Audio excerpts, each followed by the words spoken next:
Welcome back to the Few Show, everybody. I'm joined today by my guest, Sean Higgins. Sean earned an MBA in Entrepreneurship and Finance from the University of St. Thomas. He's the CEO of BetterYou, which is a digital coach that helps people make the most of their day. They use AI to help people find more time in the day for their health. Welcome to the show, Sean. Hey, thanks for having me, Jim. So let's kick off. I'm captivated immediately by the landing page at BetterYou. Right before the fold, it says, get 30 minutes of your time each day. Get 30 minutes of you time each day. So tell me more about how BetterYou works and the audience that you serve. Yeah, for sure. So BetterYou, just as you mentioned, we created this AI-powered coach. What it does is it measures how you spend your time currently. And so, Jim, if you had to take a wild guess how people are spending the bulk of their time today, think about their free time, not when they're asleep. Mm-hmm. Any guesses what folks are up to? I'm sure mine is slightly different. I'm weird. Like the calculator is a number 3 app on my phone. Oh man, you're an enigma. But I'm guessing social media. I've got 2. Yeah, for sure. So it's actually like they spend tons of time on social media. Device time actually as a whole is the answer, right? And so device time has been the answer since 2007. So all the way back then, device time was the number 1 spot we found our free time going. In 2007, I had a silver Razor flip phone. Totally. Those are so cool. They were. Mine only lasted me 8 months, though. I broke it. I leaned back on my chair and crack, it was gone. And so for us, we said, okay, people are spending a lot of their time on devices. What if we could put an AI coach on your device? Because if you've ever had those moments where you get to the end of the week and you said, man, I didn't do this thing. I didn't call my parents. I didn't go to the gym. I didn't do this. Yeah. And there wasn't enough time. There just wasn't enough time. And if you've ever pulled up your screen time report or looked at kind of where the day goes, you kind of realize, wait a minute, there was enough time. It was Instagram, Netflix, YouTube, all these things that kind of got in my way.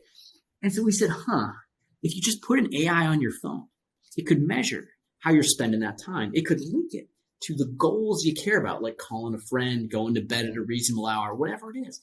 And then the most important part is in the moment when I'm about to go for that next Netflix episode, but I haven't called mom all week, it could send me something that says, hey, Sean, we said mom was important this week. Why didn't we get on FaceTime? And so that is, in a nutshell, what we do. That's how we help people find that 30 minutes of you time every day. Wow, that's amazing. Yeah, that's amazing. I think so often, and I talk to founders a lot about this, is like getting to the end of the day and feeling a sense of joy, peace, completeness, with the day. Yep. It's like almost always for myself and many others, there's a sense of disappointment, right? Because it's not that I didn't do enough. I did too much of the wrong things, or I didn't do enough of what I would tell you in the early part of the day is the most important thing for me to do that day. For sure. And I think about that so often, in startups, it's very rarely that people aren't working hard. It's usually they're working on the wrong things. And that's common from the founder level all the way down to the employee level. And so for us, we look at that as an approach to life, right? If we can help you, if you tell us, these are the things that I care about. These are the people I want to chat with regularly. This is my sleep schedule I'm trying to get. This is my physical health that I'm trying to achieve. We can kind of put up these bumpers around your life to make sure at the end of the day, you're not out there, rolling a gutter ball. Yeah, that's really useful. So how do you guys earn revenue as a company then? Yeah, so we're a B2B organization. We work with organizations to help their people maximize their health and their time. We work with over 70 enterprises today, and that's our revenue model. There's no direct to consumer here at all. Okay, that's fantastic. I can see how that'd be really useful in the enterprise space to helping employees get time back. Totally. Is it workable then on, MacBooks, PCs, et cetera? Is it primarily just on the app? It's primarily phone-based. Our app works on Android, works on iPhone. We can, build out pieces for employers around web if they're interested but the thing about web that we found is that, our goals are mainly around you. They're things that you already want to do. They're not necessarily work-related goals. One of my goals in the app isn't to, connect with an extra customer today or to submit an extra support ticket. It's nothing like that. Mm-hmm. They're goals around the aspirations that you personally have. And so that's why we really like the mobile, because when it comes time for how you spend your day, that's where a lot of it's going. And it's where your personal time is ending up. So that's where we want to be. So is the play to employers to help them help their employees find better mental health? Like, is that the idea, is like providing a tool to help them achieve the things that they want in their personal lives? Yeah, it ties into a few different areas, right? You think of stress, anxiety, depression. those are three areas that are related just to social, talking to friends and family. Mm-hmm. And it gets hard. All the pieces of our health today are pretty interrelated. If I have a bad night's sleep, maybe I don't want to call my parents. They're going to give me a hard time about it. I can tell you that. Sean, what are you doing? So it's easy for these things to kind of spiral. And so for us, we're really focusing in on how do you help folks find that extra hour or 30 minutes throughout their day just to connect on the little things. That's been a big part of the puzzle. Yeah. Well, I think it's useful from a productivity perspective for employers, because I was telling a previous guest, like, when I have a disagreement with my wife, or like we're at odds, like it can be something stupid, but like, we didn't go to bed well the night before. I get in and dude, it's so much harder for me to be productive that day. For sure. Like, I'm just lagging and I don't feel motivated. It's hard.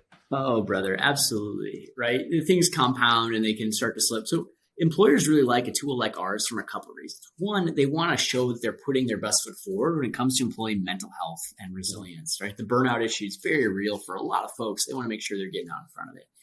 And then two, by helping your employees be healthier and happier, you're going to enable them to bring their best self to work so they get the productivity gains that you just mentioned. Yeah.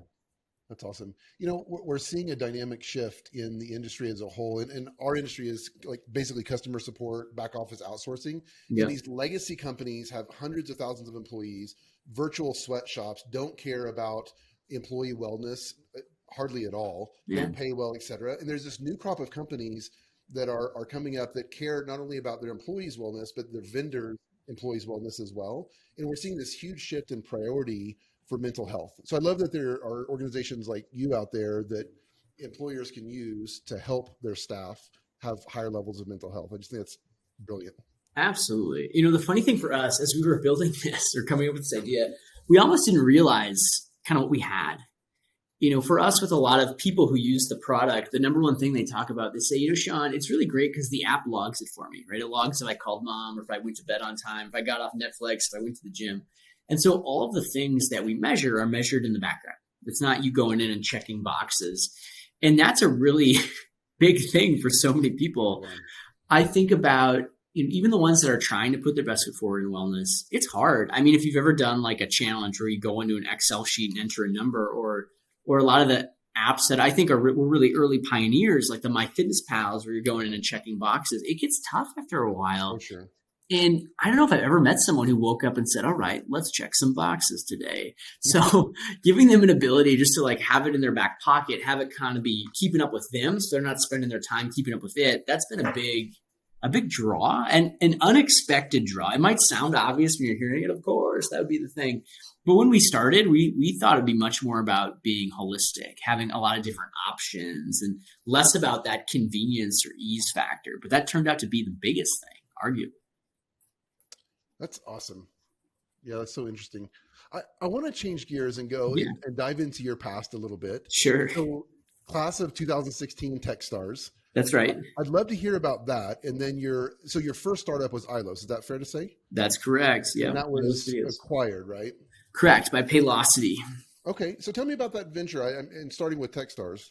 Yeah, for sure. So Techstars was a great program for Ilos. We went down to San Antonio, the Techstars Cloud program. We met a ton of the mentors down there, several of them from Rackspace, several local entrepreneurs from the community. We had a lot of great interactions with folks down there. We met George Caritas, Pat Matthews, people that I still keep up with today. All these years later, they probably thought they could get rid of me. They thought wrong. No such luck. Huh? Absolutely. And so the program really did a few things for us. One, it kind of taught us a lot about how to run a business. We were all pretty young. I mean, we were doing Ilos right out of school. We didn't really have a lot of experience or exposure. And it taught us a lot about how to run a company, how to ask the hard questions, how to game plan, how to set regular, recurring, kind of weekly KPI goals and show that progress day in and day out, which has been important. That was a really big launching pad for us. At the end of Techstars, we raised $1 million for that company, which was a ton, right? For us, not really getting going. And from there, we turned that into some sizable revenue. We turned it into partnerships. We turned it into opportunities. And that was really where it all started for us. I mean, we were operating before then, but Techstars was a huge kind of foundational moment. Absolutely. So if LinkedIn is accurate, it's what, 5 years that you were roughly a little over 5 years that you were involved with Ilos? Yeah, maybe close to 6, something like Okay. that, in 6 years. Okay. Yeah. And then you kicked off with BetterYou in what, late 2018? That's right. So I worked at Techstars actually as their Oh, entrepreneur in residence in the okay. retail program over here in the Twin Cities. And that was an absolute blast, working with Ryan and Sarah to help shape some of the next wave of retail tech companies that came through was an absolute pleasure. During that time, I was kind of tinkering. I had ideas, a few different ideas, but BetterYou was one I kept coming back to because once I saw it, once I knew where my day went, I unraveled this onion, Jim, and everything started to stink. And I started to see it everywhere. I'd go to the airport and it's like everybody's on their phone. And I go, wow, this is interesting. Yeah. This is something. And I wonder if you were to ask every single one of those people in that airport at that moment what you're doing, how many of them would have like a concrete reason versus just like, I don't know. I was just hitting some buttons and this thing came up and here I am. I don't know why I'm here. Why did I pick up my phone again? And those were the moments that got me so interested because they were about intentionality and kind of this, it goes back to this idea of coaching. Can you help someone find more time for something they are intentional about? And so that's kind of how I found myself going in this direction. So I'm curious on a personal level how this has shaped your own behavior towards Absolutely. your phone. Because I think it's probably true for most of us that we've had these like seasons of our life where like this damn thing, I'm putting this away. It's in the drawer every night at 7 p.m. or I'm like no phone vacation or whatever, and then it comes back out again. It's like the answer isn't as simple as delete my apps or leave my phone in a drawer. We all have the opportunity when we wake up in the morning to leave our phone in the drawer. I have never intentionally done that. I've done it on accident. Sometimes I forget my phone, but I've never intentionally done that. And there's a reason. The reason I believe is that this thing is magic. It lets me FaceTime my parents if I'm in a different country. It lets me learn Spanish way easier than I ever did in school. Shout out to Duolingo. It lets me keep up with books without having to carry a bunch of them around. The issue we have with it isn't the phone. It's what we do with it. It's instrumental, right? Yeah. And so for us, rather than saying, hey, Sean, the answer is to go from 5 hours to 0 hours. The answer is to say, well, if you're going to spend 4 or 5 hours on your phone, what if we took some of that time and rerouted it to those things that are most valuable in your life? Mm-hmm. Because if you do that, if you use your phone better, that's a win. And I'll tell you what else. It's a win not many people are thinking about or going for. Yeah, absolutely. I like that. It's well, one of the things I'm working on in therapy is thinking errors. And I have a propensity for all or nothing thinking, which you can probably tell already. It's like, use it or don't use it. Yeah. Yeah. I mean, it's like, hey, actually in life, there's this gray area that we can, utilize. Well, you get things. I mean, there's several like instrumental goods. You can even think of like currency, right? Like someone's like, oh, money's bad, money's good. Well, it's what you do with it, right? Like if you donate that money to a charity, like nobody's going to be pointing at you being like, oh, what did you do here? But if you use it on, whatever, something bad, then they'll say, oh, what are you doing here? And so I think about our time is that same way, right? What you do with your time determines if it's good or bad, time well spent or time unused. Yeah. Well, I want to transition and read you a quote from Dave Mao. And he said, quote, I led my fund's investment in ILOS Video's first institutional financing round, and my confidence in Sean's ability to deliver on the sales end was one of the main reasons I felt comfortable taking a shot on such a young team. And he goes on to say that it was, quite effective. So I want to talk to you about sales. Like you have this energy about you. I can just tell that you're an engaging type person. I'm curious how you think of sales. I know it's very broad and we can drill down, but I'm curious at a high level how you think of sales and what your experience has been, growing ILOS and now BetterYou. Yeah, absolutely. I love Dave. This reminds me, I got to shoot him a text or something. It's been a while since I've caught up with him. So the company got acquired. We don't really have a reason to talk or hang out as much anymore. But when I think about sales, especially startup sales, Jim, I've got a process that I've developed over time. And really it's one big part experimentation. And when you're first getting started, you have to try things. You have to have theories. You have to test and validate. So you very much have the lab coat on. And that's kind of how I first approach sales. In most cases, I want to come up with some assumptions. And the things I make assumptions about are my favorite 3 questions. I believe there's 3 questions you have to be able to answer before you're ready to talk to anybody. And those questions are why anything, why us, and why now? Why anything? That's why your product category matters. So if you're selling a SaaS-based CRM and somebody's got all their contacts on a little black book, if you can't answer why anything, you're out of luck.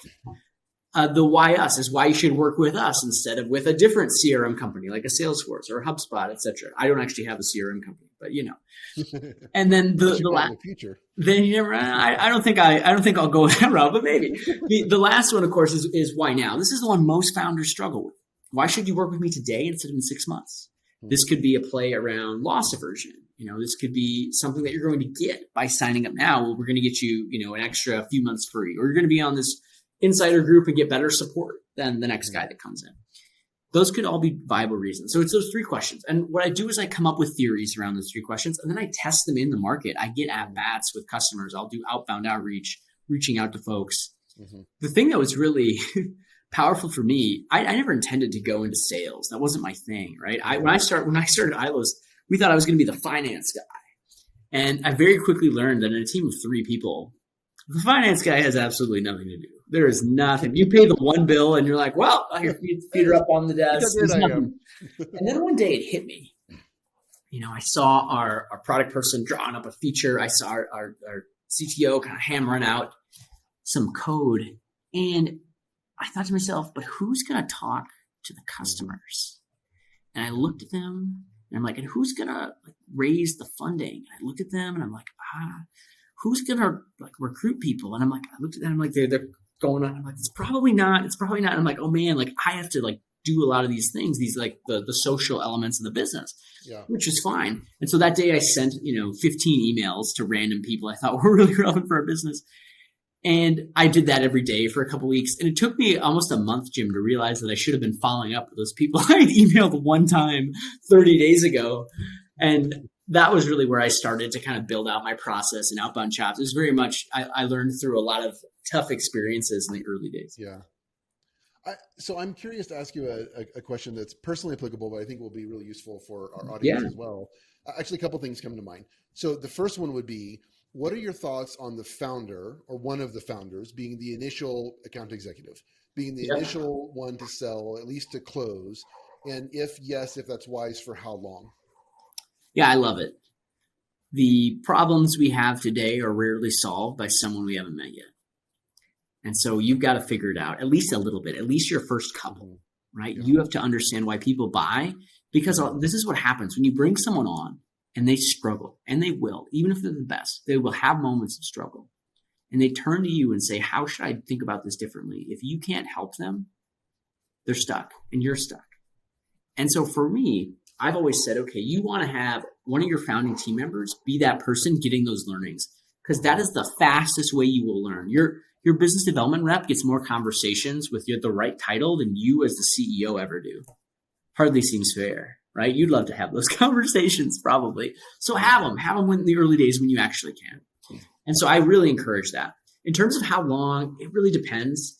I think after you do your seed round of funding, if you are going for the venture route, you probably want to bring on someone else to be closing accounts. You don't want to be the main person closing. That creates issues and concerns around, do I just have a person who's really good at sales? Do I actually have a process that's working? The process that's working is more valuable. It's not to knock the founder's sales ability, but if you're the only one who's selling stuff, it might mean your process is bad, right? It might mean that, which means you should fix it. Yeah. No, that makes a lot of sense. And I'm curious, this one is more personal, but I think it would be relevant to our audience as well. Yeah. So I'm partnered with a guy named David Tran, former senior engineer at Uber, very technical. He is definitely kind of the CTO role of the business. Yeah. So it's incumbent upon me to sell. So I love connecting with people. I love having conversations, building deep connections. Former detective, crimes against children. So I'm very used to building deep connections and having those conversations. So I started, I'm like, hey, I got to sell. This has to be my job, kind of like what you said. And I'm like, time is of the essence. I start reading up on sales, and eventually we get sales calls on the calendar. I'm like, I just got to go for it. I don't feel prepared. I'm just going to go for it. So my model is I'll do 30 minutes of research ahead of time, have that conversation, and I have an hour sales call. I'll speak with them about them, their business, their life, their background, et cetera, for 50 minutes. The last 10 minutes, basically when they ask, I'll share about our product, our solution, et cetera. And it's working. And I know that's not a process or a system, but somehow that's working. And I think it's based on that connection. And we've had clients or prospective clients that became clients that didn't even shop around. They didn't compare pricing. They didn't compare other agencies to work with. And I'm just curious what you would say to that. As I don't know, I guess we're at the stage now where we're considering bringing on account executives, maybe a pair of them. And I don't know if it's like, hey, we put them through standard sales training, let them follow that methodology, or do they follow my method that's been working? I'm just curious what you see in the industry. Yeah, it's really tough. I think, you might be in an industry that's very relational based. For me, I go into solutioning mode a lot. I hear about a process and I'm like, oh, here are some things I would try. And for your process, I don't know, right? I haven't seen a recorded demo or anything like that. But like some of the, just as you were describing it to me, some of the things that I'd think about, that I'd be curious when you're bringing other people on, I'd be real curious about the hour. I'd be curious if you need the full hour. One of the things that I found that can really accelerate the tell me about yourself, your background, kind of your aspirations with this meeting is literally a question. The very first question I'll ask after we'll intro ourselves. It's so Bob, why did you want to meet today? And really just kind of letting them say, hey, this is the thing that I'm hoping to do. And if it's not a great reason, I'm very upfront. Because I think it's about being open and transparent. And sometimes the folks in sales think they're there to sell the product. That's actually not what you're there to do. You're there to empathize with the customer. You're there to learn about the customer's pain point and point them in a direction that's going to help them, even if that's not your direction, which is a hard thing to hear, especially when you want to increase your monthly recurring revenue line or your revenue line period.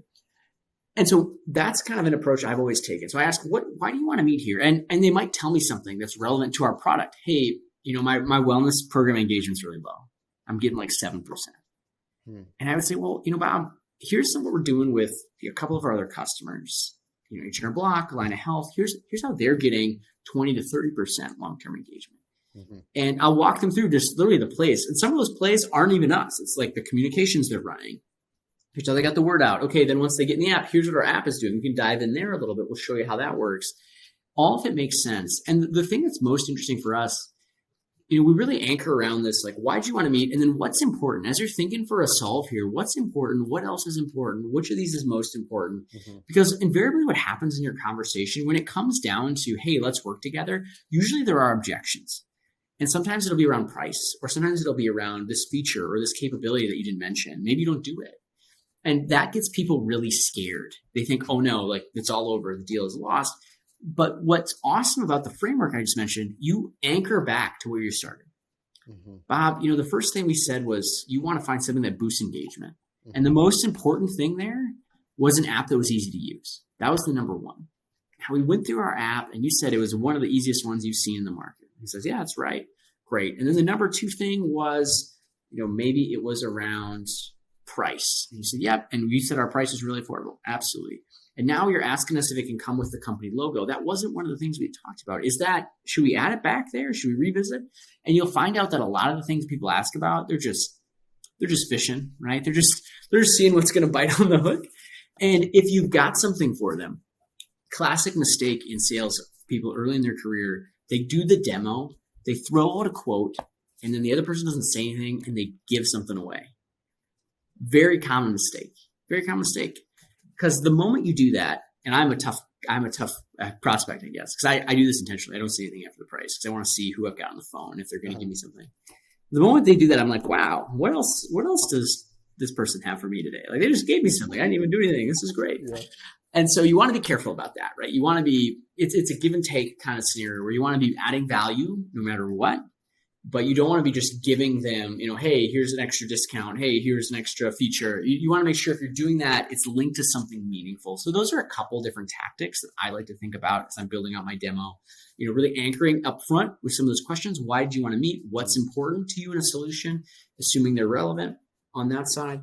And then anchoring it back to that when you see those objections and ultimately kind of playing that piece all the way through. Yeah, that makes a lot of sense.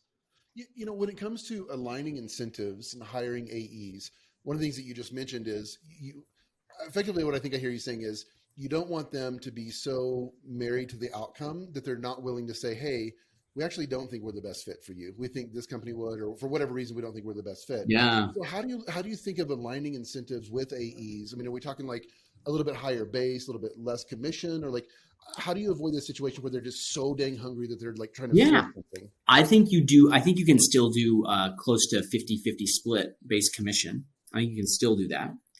The thing though is have part of the commission be tied to retention. Because if they sell stuff that's bad, they lose that part of the commission, right? To a customer that's not going to be a good fit. That is linking it up, right? Now they're motivated to find customers that are going to be long-term customers. And that's what you want. Yeah, that makes a lot of sense.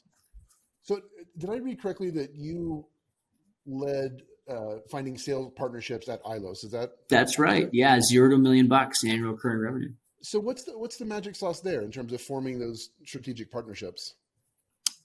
On the partnership side, it can be a couple things. We had some great partners. Paylocity, which acquired the company, was a partner.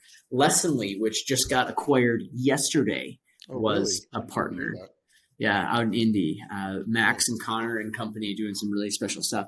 For us, I think you want to find people who your product unlocks value in. So using the Lessonly example, right? We enabled them to add video directly into their LMS. That gave them a leg up. They had customers that were asking for it. And that was a feature that allowed them to help those customers get more value out of Lessonly, move them up into their enterprise plan in some cases. It was something they wanted to do. And they were a little ahead of where we were at the time. So we wanted to kind of link our two solutions together because we thought it'd be a great way for us to get exposure to some of their customers. And a lot of those customers were still, up until the acquisition, still customers of Ilos at that time. So it was a really valuable partnership. And I think you want to really judge by that, how much value you're adding to this person. You don't want to go by logo. Sometimes the biggest logo customers or partners, you won't add much value, if any, to. And it'll be a waste of time. Even though the logo looks good and they have all these customers on their platform, you also want to think about the type of relationship. Is it a bundle where you're joining solutions together? Is it a platform where they're just listing your app on an app store? Is it a reseller agreement where they take a cut? And how many other products are they reselling at the same time? So I evaluate partnerships really looking at that criteria. It's size of company, value we can add to them, which is the most important, and then the partnership type, which route are we going? Okay, so if we look at the genesis of that relationship, it sounds like you're first considering how you can add value to that prospective partner. Correct. Yep.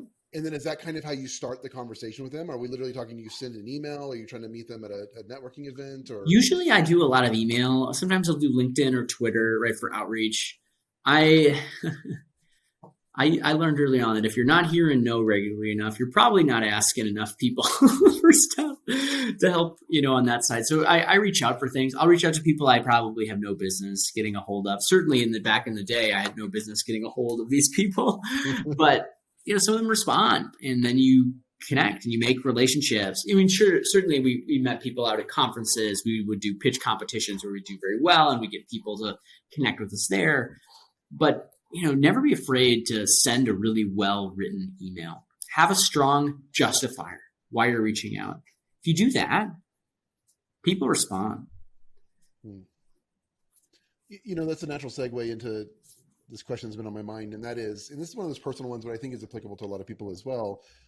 Because I'm so turned off to salesy, high-pressured kind of people, that I struggle to ask. It's like I believe in our solution. I really, really do. Yeah. But there are times that I sense the opportunity is proper for me to ask, and I just shy away from that. Shoot. Yeah. The thing on that side, Jim, there's a few thoughts. One, so in all of my demos, my very first call, I make an ask, and my ask is, Bob, based on insert the criteria we talked about is why you wanted to meet. Does BetterYou look like a fit for you today? I ask that question. And I want to hear an answer. I want to hear them say no and give me the objection. Because if the answer is no and they have an objection, if I hang up the call, I'll never hear what it is. They won't respond to me, right? But I can get it live on the phone. And I'm not saying I'll be able to dissuade the objection. Maybe it's a real hard objection. But at least I've got a shot. And at the very, very least, at least I get the feedback of why they didn't want to go forward. So that's a big piece. The second thing I usually will encourage folks to do is when you're on the demo, book the next touch points. it's a lot easier to connect with someone when you're already connecting. Mm-hmm. Hey, Jim, could we get some time next week, Wednesday? What does your 11 look like? It's a pretty hard thing to shut that down. The person basically has to hate you and tell you that. I mean, to shut that down. So usually you can get to like that next step meeting. I think those are two pieces. So I'd encourage you, if you're struggling with the, hey, can we have your business kind of a question, maybe think of a lighter one. How do we look? Do we look like the best fit to you today? Yes, great. Where do you want to go from here? Where do you want to go next? And really, instead of you driving, this is why we've all been on bad sales calls. That's why we have this negative association with sales. Yeah. Where the other person's like pushing you and poking you into these things you don't want to do. Let them drive, right? If they think you're a good fit, all right, well, how would you like to proceed? What would you like to go from here? Those are great questions. And they'll tell you, I got to talk to this person. We got to loop in IT. I got to get legal. Fantastic. When's your next meeting with that person? Oh, it's in 2 weeks. Great. Why don't I get you this one pager that you can share with them, and we can plan on meeting up right after the meeting to see what questions and feedback they have. Mm-hmm. Boom. Suddenly you're in the buying process. You've got next steps. You've got a game plan for what needs to happen to get the deal. And even though you haven't won the deal, you're moving forward. Wow, that's brilliant. And you can do all that in your first demo. Mm-hmm. Sure. Get a sense of the buying process. Get that verbal, yeah, this is something I'm interested in, or no, it's not, and here's why. Yeah. So when it comes to bringing on, I'm thinking through kind of bringing on AEs, training them, et cetera. Oh yeah. I've heard people say, founders say, when the founder of founders is ready to bring on their first AE, always bring on two, because you want this healthy sense of competition. I've heard others say, no, bring on one, very closely mentor them, help them to do well, help them to be successful. They'll go tell their friends. They won't say, hey, our founder helped me be amazing. They will say, I'm amazing. I did so well. You could do well too. And that sort of starts the process of adding to the team. So I'm curious what you would say as far as process there. Yeah, when it comes to hiring, I don't think there's anything wrong with hiring two. I don't think that I think like that to me depends a lot on the founder and like what the role you're doing, how involved you want to be and can be in the process. For us, we've brought on people in two at a time in the past, other in sales roles. Other times we bring them on one at a time. We haven't noticed a huge difference on that side. I see. But again, for us, like we definitely have kind of a sales culture where like other people will teach other people. And we have a Udemy course that people can go and do. That's like our sales methodology. And so we've got a lot of foundational pieces, which might be a little different than your average, 10, 12 person company where they don't have a lot of stuff. And I think that helps us with onboarding quite a bit. The most valuable things we've done, we'll connect you with customers. We'll show you mock demos, mock phone calls, or not mock phone calls, recorded demos, recorded phone calls that have gone well and poorly. I think it's good to get a sense of both. Sure. Once people see the worst things that can happen, which aren't that bad, you start to go, okay, this is fine. I can handle this. Yeah, absolutely. Something we've been thinking a lot about at our company is we've been implementing EOS. Oh, great. Thinking of like right person, right seat. So I'm curious for you, like what are you world-class at? What is the right seat for you? And I know that's a privilege to get there, and founders take, more or less time to get to that place, but where is that for you? It's interesting. For me, I think about this question a lot. If you were to ask me kind of what I'm best at, so kind of what my skills are the strongest in, it certainly would be in sales and business development, which I think trickles a bit into the other things that I do well, which is fundraising and hiring, which is all interacting with people. Yeah. That's what I was meant to do. I'm meant to chat with folks and learn about them and empathize with them and understand kind of where they're coming from.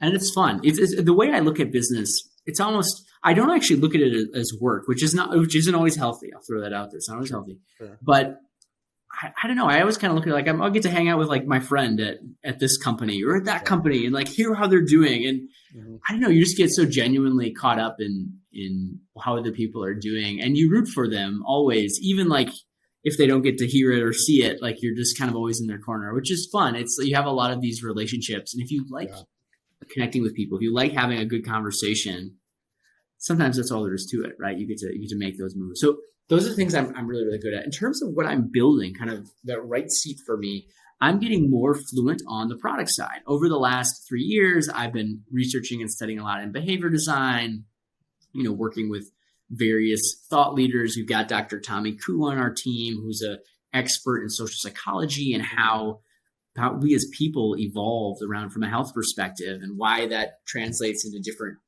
relevant needs we have around sleep and health, social connection, all those different things. I've spent a lot of time studying BJ Fogg and gone through his kind of content and coursework on the behavior design world, which has been very, very relevant. And so really getting more fluent over there. And that's been a ton of fun. I mean, in the last 3 years, I've learned so much. And now every time I see a product or a web page or an app, I can almost instantly tell you what they want you to do on the page. Like they might have 3 call to actions. I can tell you the call to action they want you to do. And it's not like the most high value call to action. It's literally like what the page is trying to gear you towards, or have they been designed using behavior design or not? You can pretty quickly tell who's doing it and who's not.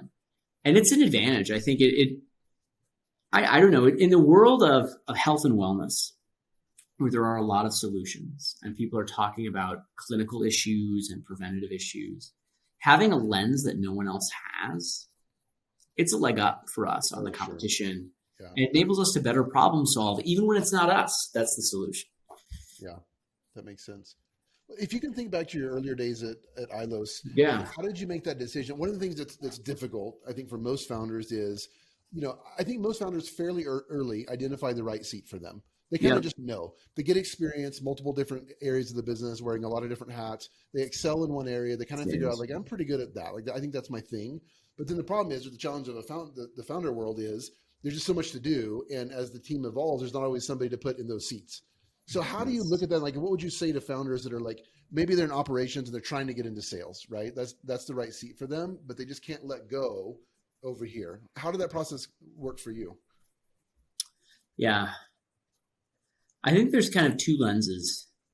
One, if I'm working on something, I'm better at this now than I used to be. I'll ask myself, if I didn't do this, what would happen? Right? And sometimes the answer to that question is nothing. Nothing would happen. Nothing would happen for a year or 6 months. And if that's the answer, you probably shouldn't be worrying about that thing. You just shouldn't be doing it. That's a good way to look at it. If the answer is, oh man, this would be catastrophic for your team, then yes, you are doing the right thing, But very often it's like you get caught up in little things that aren't as important as the ones you should be doing. So that's kind of one method. The other thing I think about often is, it's really your job as a founder to replace yourself. And I was bad at this. I was bad at giving it up because I felt, 9 years ago, I felt like I was the best person to do the sales thing, right? That was what I should be doing. But I realized that, I might have been really good at the sales thing. There were other people that we could help be really good at the sales thing. Mm-hmm. And the parts that I could do that other folks couldn't do was kind of going out and figuring out a new market. What's our messaging? Mm-hmm. What's the why anything, why us, why now? How do we connect with these customers? What's the best channel? Running those experiments without getting discouraged. That was something that I could do that they couldn't do. And I said, it makes total sense. We need somebody to do this role. And I need to go over there because there's not anybody. Like, if I don't do that, it doesn't get done. And that holds the company back in 6 months, a year. And so that really became a strong motivating force for me. So those are kind of 2 lenses that I look at it through. The first being, of course, if I didn't do this, what would happen? I love to use that lens for meetings as well. If we didn't have this meeting, what would happen? Oh, nothing. Cancel the meeting, you guys. It's gone. You can do stuff on that side. The other piece, right, just focusing in on how we can make those connects. So really good stuff on both sides in terms of replacing yourself, kind of getting folks skilled up in that role. Both can be important. Does it come naturally to you to lead with trust? And what I mean by that is, let's say you're running X part of the organization, operations. You bring somebody up, you put them in operations. Is it easy for you to just let go and to trust and to walk over to your seat and do your thing? Or has that been something that's evolved? Definitely the latter. That's hard, right? Yeah. It's when you let go of the steering wheel and you wonder if the car really can drive itself. I don't know. That's what they say, but it doesn't seem to work that way. Or you let somebody else drive, right? Is the other analogy. I think for me, I did it enough, and it's not like you disappear. You have those regular checkpoints, but the hardest part is you need that person to have really that innovator mentality, that creative mentality. If you're still sending the same emails 3 months from now, you messed up. If you're still running the same LinkedIn ads 3 months from now, you messed up. If your product is still the same 3 months from now, you probably messed up.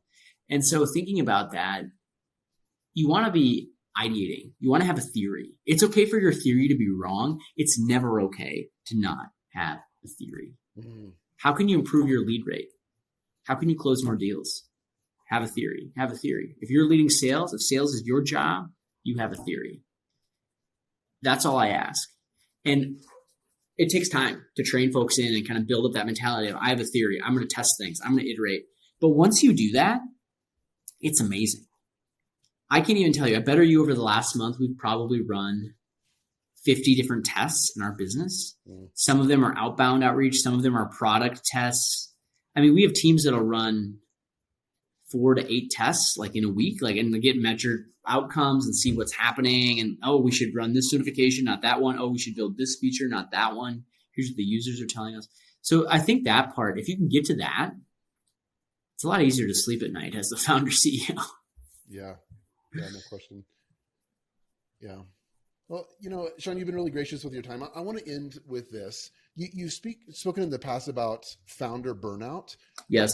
I want to hear from you why you think that becomes an issue and how you would advise founders to combat that. Yeah. Yeah. Burnout is so real. We do this for a few reasons. One, we do it because it's a problem we care about. Something very personal to us. It's impacted us, our families, our loved ones, our friends. Or 2, because we've got a unique skill set. And if we don't do this, maybe nobody does. And I think the best founder market fits are where those things come together. But that also creates this echo chamber where you feel like you have to go for more. And if it's not working, you have to dig in your heels and push harder and harder. And I can tell you that that's not sustainable.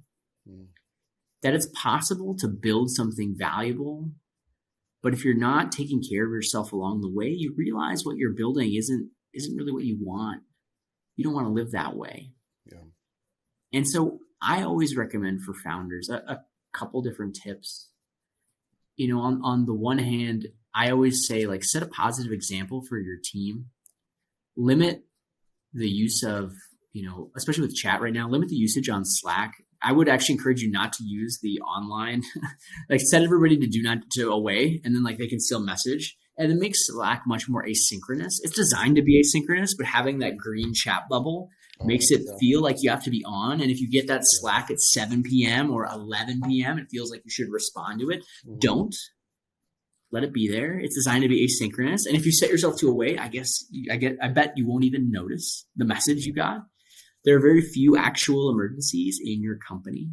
And so it's okay to let yourself have a good night's sleep. I focus on that side. I also think, as a founder, have other people that you chat with about what you're going through. Have other CEOs, other leaders that you connect with, because they're all going through some of the same stuff. Yeah. And talk about the real things. Sometimes folks talk about the rainbows and the sunshine. Let folks know where you're struggling, both at the business, personally. It can be as simple as, I didn't get a good night's sleep the last 4 days. I'm really nervous about this thing that's going on. We've got this opportunity. I don't know what's going to happen. I'm anxious. Because I guarantee that those other folks will have been there in that seat, and they'll have ideas on how they got through it. If you really want to go far, it's easiest to go together. And there's nothing more apt about reducing burnout than that. Be open with your team, be open with your group of mentors and friends. That'll help you make those connections. Love it. Well, that's a great place to close, Sean. I really appreciate your time. I really appreciate you sharing wisdom. I know you're a busy guy, so thank you so much. We're going to link on the landing page to BetterYou, and it's BetterYou.Ai. And we'll link your LinkedIn as well. Where's the best place for people to reach out if they're A, interested in BetterYou, or B, just want to say hello? Yeah, LinkedIn is a great spot. Feel free to drop me a connect request on there. Mention that you had a chance to hear our conversation today, and I'll add you right on that side. And if you're interested in the product on BetterYou, jump on. We mentioned Drift earlier. We have Drift on our website, so you can start up a chat with someone on the team. That's great. Awesome. All right, thanks, Sean. Hope you have a good afternoon. Appreciate your time. See ya. Bye-bye.